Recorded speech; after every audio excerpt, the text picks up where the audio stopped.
انا اللي خطط وافكر وانت اللي تنفذ. ايه الكلام ده يا نصة؟ بلا نصة بلا زفت. ايه في ايه؟ انا انتهيت يا جدع ما تقولش كده. بيتي اتخرب، فداك. سبت وظيفتي يا جدع ولا يهمك. عربيتي اتدمرت، المهم الصحة بقت في النازل. الله الله الله الله. علشان كده لازم اعوض خسارتي. ما انا كمان عايز اتجوز. يبقى تسمع كلامي. حاضر. العملية اللي جاية سطو مسلح. سطو مسلح؟ حلوة دي، التجديد برضه مطلوب. ايه ده يا معلم؟ ده المول اللي احنا هنسرقه. مول؟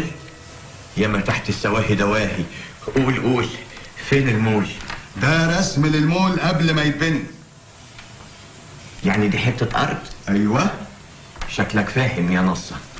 دي السلالم اللي احنا مفروض هنطلع عليها. ودي اتبنت ولا لسه؟ قول يا رب. يا رب نلاقيها. المكان الفاضي ده زمانهم بنوا فيه دور هنا. زمانهم؟ لا يلحق. والدور ده اللي هيبقى فيه المحل اللي احنا ان شاء الله هنسرقه. قول يا رب.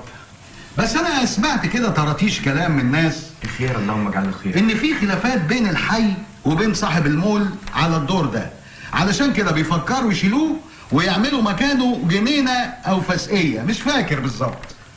يعني المكان ده اتغير تماما. شكلك فاهم يا نصة. بس بعد اذنك في ملحوظة رفيعة نسيت اقولها لك. نسيت حاجة؟ ايوه. لا تحت امرك. احنا هندخل المول قبل ما يفتح ب10 دقايق ويكأننا زباين عاديين. ويكأننا؟ ايوه.